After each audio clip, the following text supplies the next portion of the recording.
अस्सलाम वालेकुम वरहमतुल्लाहि वबरकात। तमिलनाडु विधानसभा इलेक्शन 2026 मुसलमानों के लिए बहुत बड़ी सीख है, खास करके वो जुम्मन मुसलमान जो एआईएमआईएम पर सवाल उठाते हैं।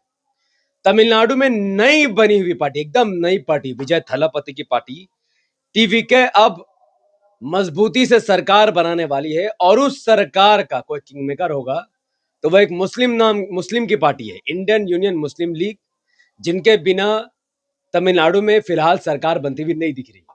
सबसे बड़ा सवाल यह है कि आखिर तमिलनाडु कैसे विजय थलापति जीत गए, कैसे 108 सीटें विजय थलापति को मिल गई, क्यों तमिलनाडु की जनता ने विजय थलापति को सीएम के रूप में देखा है।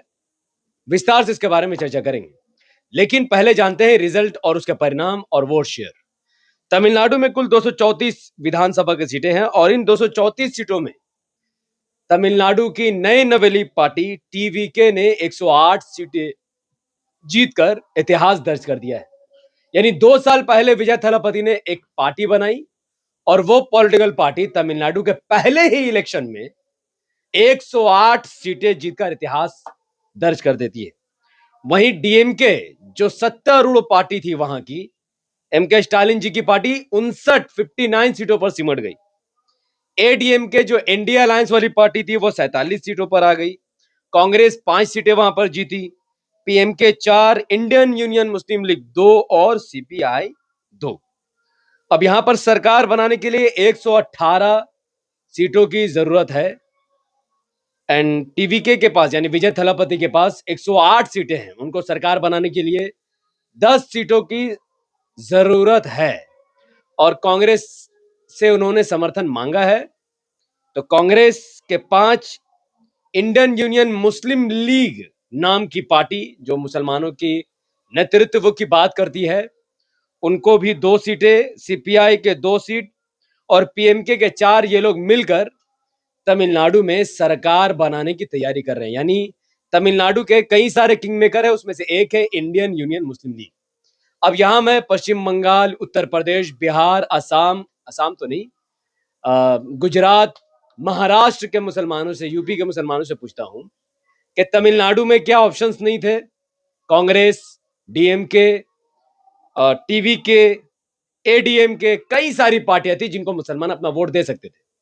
लेकिन तमिलनाडु के मुसलमानों का मुद्दा सिर्फ कट्टरपंथ पार्टी को रोकना नहीं बल्कि विकास भी उनका मुद्दा था।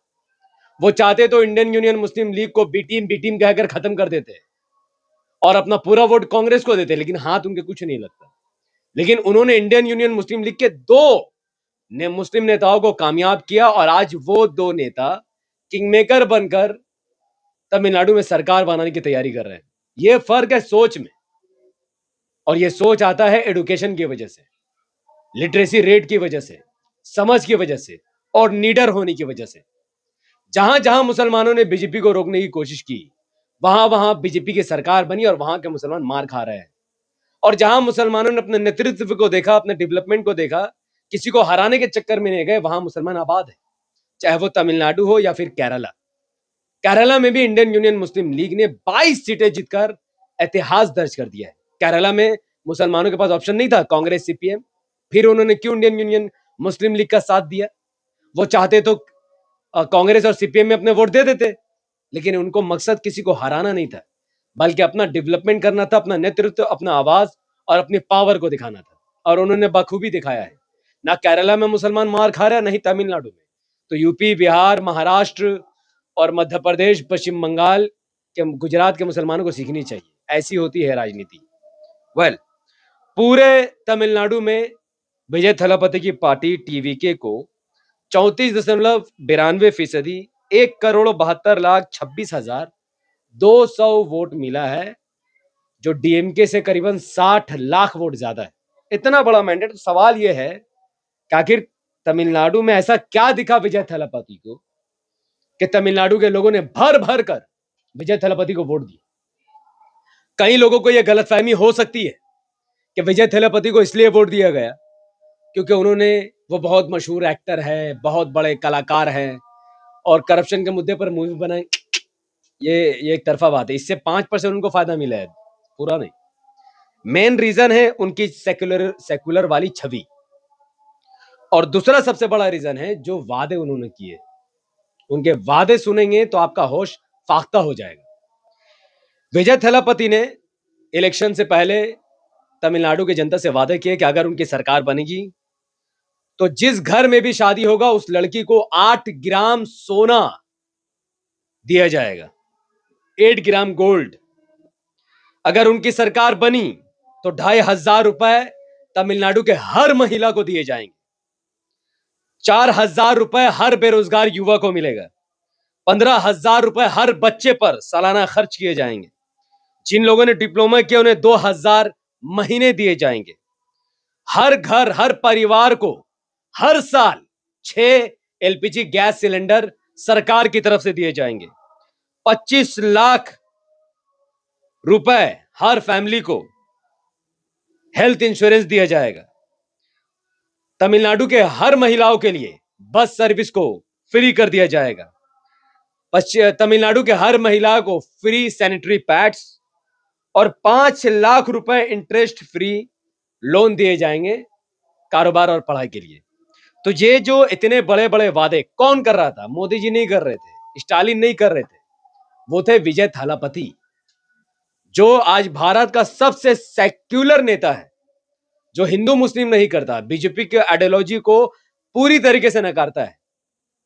और चूंकि एक बहुत बड़ा एक्टर है तो उसकी छवि पहले से ही बहुत बेहतर है और कई सालों से वो लोगों की मदद करता है, पैसे बांटता है, सैलाब आता है तो लोगों की मदद करता है, खाना बांटता है, कपड़ा बांटता है, कई सालों से, कोई नया नहीं है।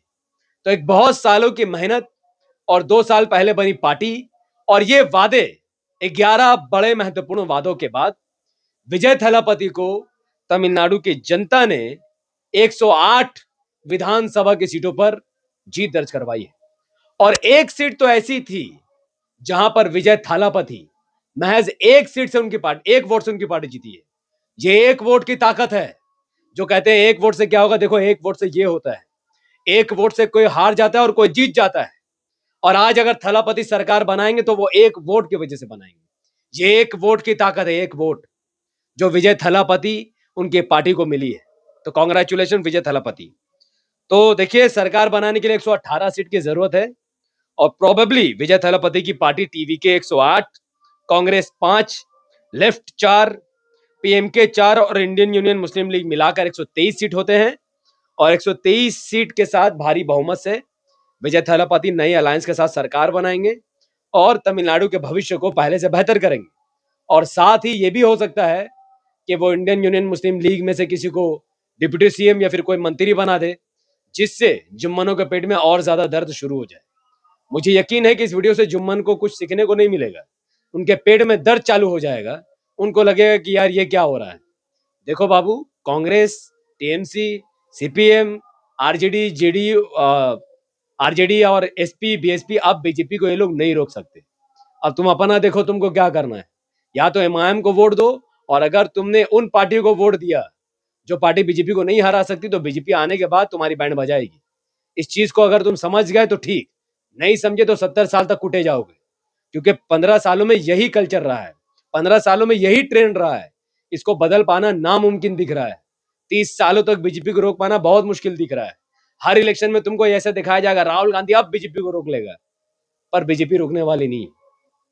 हाँ, मुसलमान अगर एमआईएम में आ गए, इंडियन यूनियन मुस्लिम लीग में आ गए, मुसलमान अगर इन सेक्युलर पार्टी को छोड़ देगा, तब कहीं चांसेस है कि हिंदू वोट जो सेक्युलर पार्टी से घसका है वो वापस आ जाएगा।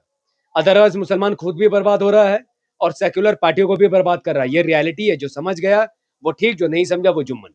वीडियो को इतना शेयर करें कि हर जुम्मन तक पहुंच जाए, हर अच्छे मुसलमानों तक पहुंच जाए और हर उन लोगों तक पहुंच जाए जो एमआईएम को बुरा भला समझती है, मुस्लिम लीडरशिप को बुरा भला समझती है। और देखो, जिनको लगता है मुस्लिम पार्टी के लड़ने से बीजेपी आ जाएगी, उनके मुंह पर बहुत बड़ा कालिक पोछ दिया गया केरला के इलेक्शन और तमिलनाडु के इलेक्शन में, जहां पर इंडियन यूनियन मुस्लिम लीग ने भारी मतों से जीत हासिल की। बहुत बहुत शुक्रिया। अगर आप हमारे चैनल पर नए थे तो इसे सब्सक्राइब करके बेल आइकन को हिट कीजिए। अगर आप हमारे फेसबुक पर इस वीडियो को देख रहे थे द पॉलिटिकल पर, तो फॉलो करके 5 बड़े ग्रुप में से शेयर कीजिए। मुझे अपनी दुआ में रखें। बहुत बहुत शुक्रिया। अस्सलाम वालेकुम रहमतुल्लाहि व बरकातहू। मैं मोहम्मद हफीज अंसारी और आप देख रहे हैं द पॉलिटिकल। जय हिंद।